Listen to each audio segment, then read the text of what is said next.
हमारे यहाँ जैसे गुरुजी से कोई पूछता था आपके यहाँ क्या होता है, तो बोले मेरे यहाँ आत्मिक काम होता है और आत्मा के ऊपर काम होता है। तो आत्मिक काम होता है, आत्मा के ऊपर ही काम होता है। आप वर्ल्ड में किसी भी आश्रम में चले जाओ, किसी भी गुरु के पास चले जाओ, 95%, 99% गुरु आपको सबसे पहले खुद के ऊपर कार्य करने के लिए बोलेगा। ये करो, मेडिटेशन करो, जो भी है वो आपके लिए बोलेंगे। मूलाधार से चालू होगा, चक्रास होते हैं, मूलाधार से चालू होगा और आप सहस्त्रार तक के यहाँ तक पहुंचोगे, थर्ड आई खुलेगी, फिर यहाँ पहुंचोगे, पूरा जीवन लग जाता है वो चक्र को खोलते हुए थर्ड आई तक पहुंचने का। हम गुरु जी के पास पहुंचे, सबसे पहला काम एक ही रहता है, कड़ा पहनाया, वो भी हमारे से पूछ के कि बेटा आपकी इच्छा कड़े पहनने की है क्या? हमने बोला हाँ, तो बोले लो पहनो, बराबर है। अब उन्होंने कड़ा पहनाया, कड़ा पहनाने के बाद सबसे पहला काम क्या किया? थर्ड आई खोल दो। चुटकी लगा देते ना, छोटी छोटी सी, थोड़ी सी प्यारी सी। अब थर्ड आई भी खोल दे। थर्ड आई खोलने के बाद सबसे पहले एक बोतल जल बना के दिया, बेटा बोले जल पी और मस्त रहे, ध्यान मालिक में रखना। शुरुआत ही वो आपकी आत्मा की सफाई की तुरंत कर देते हैं और आपकी जिम्मेदारी वो खुद ले लेते कि हाँ मेरे बच्चे, चलो इसको अपन आगे के दिन में लगाएं। सेवा करके हमारा पितृदोष खत्म करवाया, साथ में बैठा के मंथन करवा के ऋषि ऋण दूर करवाया, खुद के साथ बैठा के, खुद के साथ करवा के, खुद के साथ रख के सेवा करवा के उन्होंने देव ऋण भी दूर करवा दिया। हमको एक ट्रांसपेरेंट कांच के गिलास में जो शुद्ध जल रहता है वैसा बना दिया। और उसके बाद भी हम परेशान नहीं कि मेरे को कुछ पता ही नहीं है, मैं तो कुछ जानता ही नहीं हूँ। जैसे गुरु गुप्त है वैसे उसकी दी हुई हर क्रियाएं, उसका दिया हुआ हर आशीर्वाद और उसकी दी हुई हर चीज, जो हम बोलते हैं ना पावर्स, ये कुछ चीजें जो देते हैं, हम लोग सिद्धियों के पीछे पड़े रहते हैं, वो तो हाथ रख के हमको सिद्ध कर देते हैं। हम सिद्धियों के पीछे पड़े रहते हैं, वो हमारे सिर पे हाथ रख के हमको सिद्ध कर देते हैं कि पूरी सिद्धियां तेरी है यार, तू ही सिद्ध हो जाना।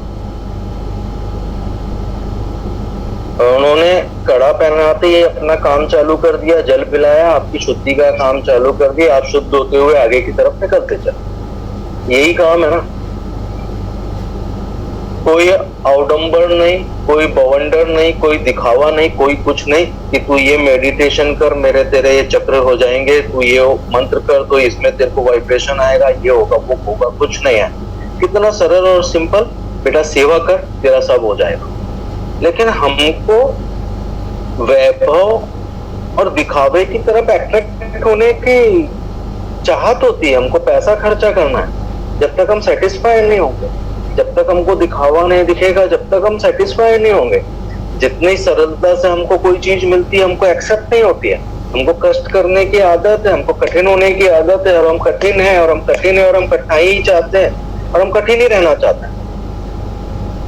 इतनी सरलता दी हुई है, इतनी सरलता दी हुई है कि वो सरल शब्द भी उस सरलता के सामने कठिन है, लेकिन हमको वो एक्सेप्ट ही नहीं हो पाता। हम समझ ही नहीं पाते कि ये क्या होता है, हम तो कठिनाइयों में ही लगे रहते। मैंने ये सोचा, मैंने ऐसा किया, मैं वो सोचते हूँ, ऐसा क्यों होता है, वैसा क्यों होता है। अरे सब कुछ होता है। एक मानव है तो उसके साथ जीवन में हर क्रियाएं होगी और हर क्रियाएं का उसने आनंद लेना चाहिए। हर क्रियाओं के लिए मालिक को थैंक यू बोलना। और गुरुजी ने जो भी काम किया वो सब आपके उत्थान के लिए काम किया, मेरे उत्थान के लिए काम किया। उनके पास तो सब कुछ था, वो तो बैठे बैठे से वहां पे विभूति दे देते, मिट्टी उठा कर दे देते थे, पत्थर हाथ में दे देते, तो भी लोगों के काम हो जाते थे। जमीन की मिट्टी उठा के दे दी। एक बार ऐसी हुआ था कि मैंने 2 लाइन लिखी थी कि जहां जहां कदम आपके पड़े मैंने वहां के खाक माथे से लगा ली। जहां जहां कदम आपके पड़े मैंने वो खाक माथे से लगा ली और लोग समझे कि मैं मिट्टी खाने लगा। तो ये लोगों का नजरिया है, लोगों के नजरिए को आप नहीं बदल सकते। मेरा नजरिया क्या है वो क्लियर होना चाहिए। मेरा नजरिया क्लियर क्या है, मैंने सब जीत लिया, मैंने सब पा लिया, मेरा सब हो गया, क्योंकि मेरा नजरिया एक क्लियर है कि मेरे को पता है कि ये मेरे मालिक है, मेरे को इसकी तरफ चलना है, मेरे को ये राह पकड़नी है। और सबसे ज्यादा सेटिस्फेक्शन जो है आपको इस राह में ही मिलेगा। आपके पास लाख सुख सुविधाएं हो जाए, सब कुछ है आपके पास, लेकिन आपको उसमें सेटिस्फेक्शन नहीं होगा। आपका सेटिस्फेक्शन किस चीज में आएगा? सेवा, मालिक का संग, मालिक के चरणों में माथा टेक के।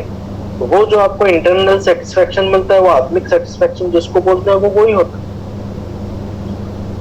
उन्होंने ठोक बजा के, प्यार से, सिर पे हाथ फेर के, लाडला बोल के, लुच्चा बोल के, प्यार करके, गले से लगा के, हर चीज करके आपको एक आपकी आत्मा को एक लेवल तक पहुंचाना, ये उनका कर्म होता है। एक बार की बात है, सत्य घटना है। आप लोग को मैं आपके साथ में बताना चाहूंगा, एक छोटी सी कहानी जैसा है। एक बार क्या होता है कि एक साहब आते हैं और गुरुजी बोलते हैं, यार वो आया हुआ है जो कि मैसेज भी नहीं दिया था, गुरुजी कोई आया हुआ है। मैंने कहा जी देखता हूँ, फिर क्या मिले उससे। तो फिर गुरुजी ने जब भेजा है तो फिर इंफॉर्मेशन पूरी होनी चाहिए ना, नहीं तो बोलते थे तुम पोस्टमैन हो क्या, इधर की चिट्ठी लाई इधर दे दी, इधर की चिट्ठी लाई इधर। तो उस व्यक्ति से बातचीत हुई,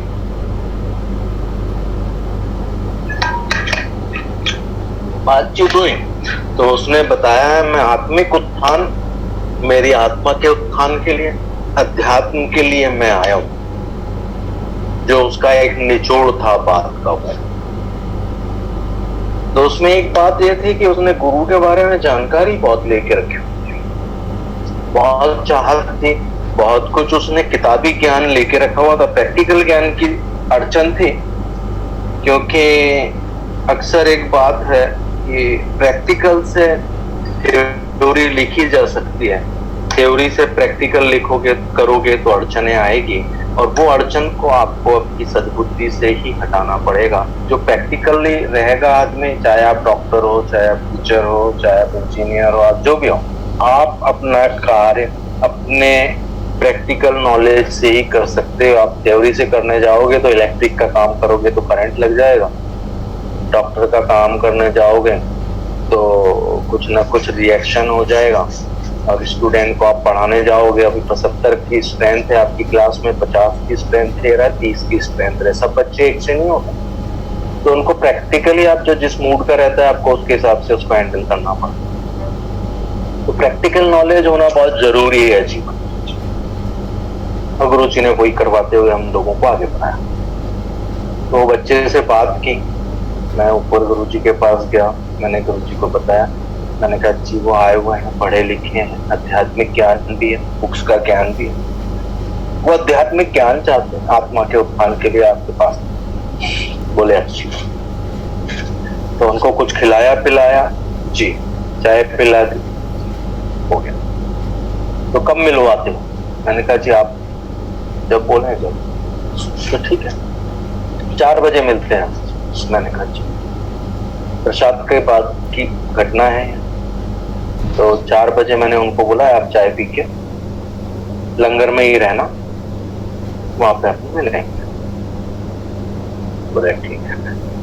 वो चाय पी के तैयार थे, 4:15। गुरुजी ने बोला चले प्यारे? मैंने कहा जी चलते। हम आए, उनको गाड़ी में बैठाया।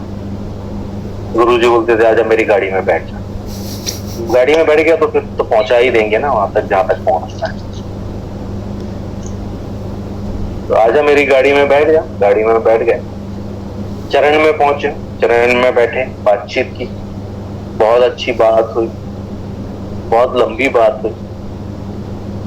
गुरुजी बड़े ऐसे मुस्कुराते हुए देख रहे थे, क्या सही घड़ाई चालू होगी। मेरे अंदर एक ही बात चल रही थी, यार हो गया, बुक्स का तो हो गया पूरा, अब सही शिल्पकार के हाथ में आत्मा पहुंच गई है, चालू हो गया काम। तो बोले, फिर उसको एक पूछा गुरु जी ने, बेटा चाहत क्या है?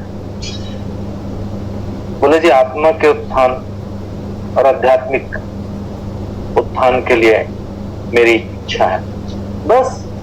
बोले हाँ जी, मनी बाबा इनको लो, टिकाऊ दो, फावड़ा दो, गमेला लो, चलो उधर खुदाई चालू। और खुदाई चालू हुई, गुरुजी ने बोलेगा खुदाई करेगा खुदा मिलेगा। हो गए भाई चालू।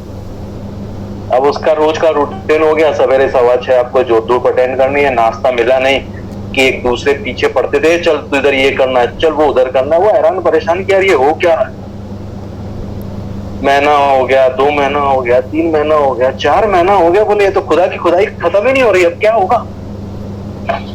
फिर हम लोग मंथन करते थे, वो मंथन में बैठा था आके, फिर अपने दिल की बात बताने लगा। थोड़ा थोड़ा सा डिस्टर्ब होने लगा, क्योंकि अभी थोड़ा सा डीप जाने लगा था ना।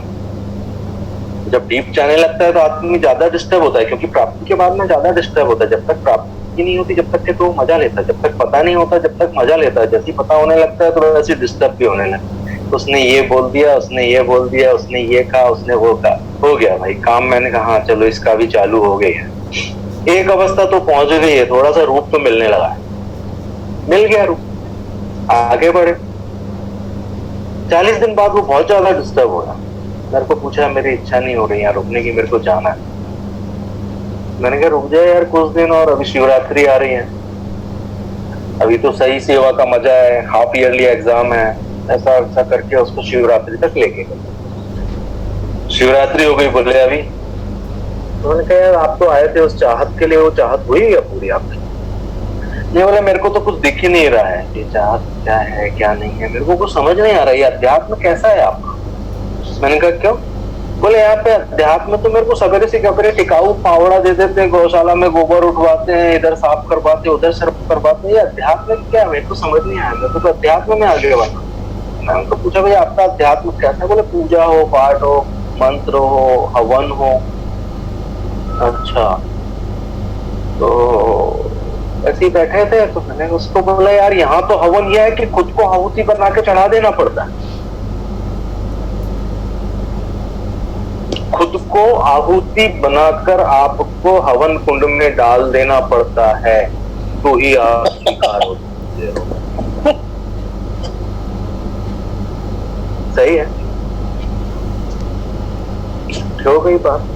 अब वो डिस्टर्ब तो हो गया था, क्योंकि वो अंदर मन और आत्मा का जब द्वंद्व युद्ध होता है, मंथन होता है, तो उसमें विष भी निकलता है और अमृत भी निकलता है।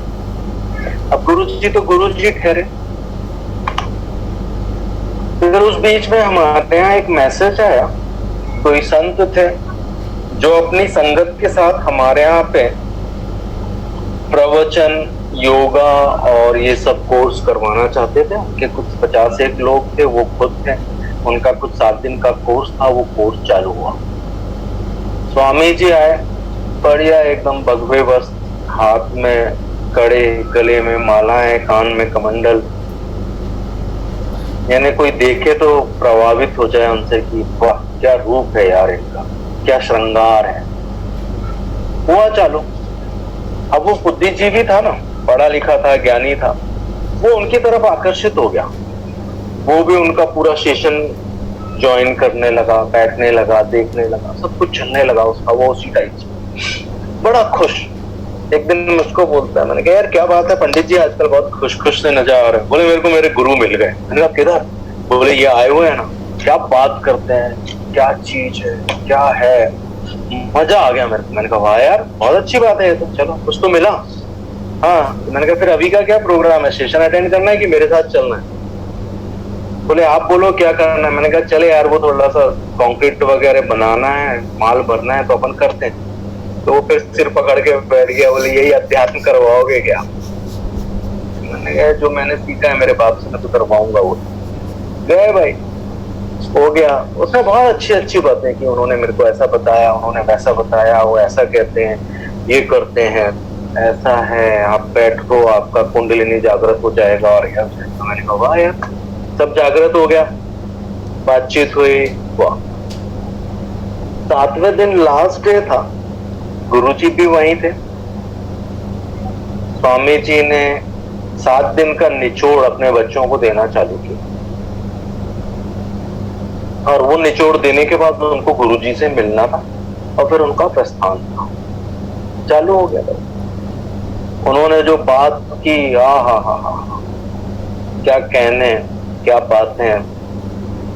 इवन ये कि आपके जो संचित कर्म है वो भी वो लेने के लिए तैयार। कितने आगे की बातें हो रही, हो गई बात। फिर अभी उनका गुरुजी से मिलने का टाइम आया, और बाय लक वही लड़का सामने आया, और उसको बोला मैंने कि जाए यार वहां पर चटाई वगैरह बिछा लो, 2 बच्चे दिए, जल के गिलास रख दो, ये संगत जाएंगे वहां जल देंगे, तो आप वहां पे ही रहो, साफ सफाई करके तैयारी। बोले जी। तो गया, उसने सब तैयारी की, सब कुछ हुआ, सब संगत गई, फिर एक को उसने ऊपर लिया। समझदार तो था है, जो खुद होके आया था। और मैंने मेरी लाइफ में बहुत से लोग मिले थे वहां पे जो आध्यात्मिक के लिए आते थे, लेकिन 95% को मैंने सिर्फ संसार की बातें करते, संसार के ही दुख सुख, संसार की ही समस्याओं का ही बखान करते हुए मैंने गुरुजी के सामने सुना था। ये पहला व्यक्ति था जिसको मैंने देखा था मेरे जो लाइफ, मैंने जितने दिन उनके पास रहा हूं उसमें, कि जो बोला आया था और बोला था कि मेरे को आध्यात्मिक उत्थान के लिए आपके पास आया। मैंने पहला आदमी देखा। पहुंचे भाई, स्वामी जी का प्रवचन पूरा हो गया, ऊपर पहुंचे, गुरुजी ने उनको चेयर दी, बोले बैठिए जी आप, क्योंकि शिष्य थे उनके बहुत सारे। अभी तो कुर्सी दी थी, थोड़ी देर बाद कुर्सी से उतारने भी वाले थे। कुर्सी पे बैठाया, बोले हाँ जी स्वामी जी बताइए कैसे हैं आप, क्या है क्या नहीं है। उनसे बातचीत हुई तो स्वामी जी ने अपना सब बताया कि मैंने ऐसा बताया, मैंने ये सिखाया बच्चों को, वो सिखाया, मैंने ये किया, मैंने वो किया। तो आपने भी सुना होगा। तो उनका सिर्फ बोलने का ये कि आपने भी सुना होगा। और इधर से गुरुजी ने बोला आपने कुछ बोला? बोले हाँ, मैं तो 2 घंटे से एड्रेस कर रहा था अपने बच्चों को, सब आध्यात्मिक बातें और ये वो। बोले नहीं, मैंने तो नहीं सुना। बोले यहाँ स्पीकर तो लगा हुआ है गुरुजी, यहाँ पे आवाज तो आ रही है। बोले हाँ, आपने कुछ बोला थोड़ी ना, आप तो वॉमिट कर रहे थे, उल्टियां कर रहे थे। तो पंडित जी के तो चारों एंटीना खड़े हो गए, ये क्या हो गया।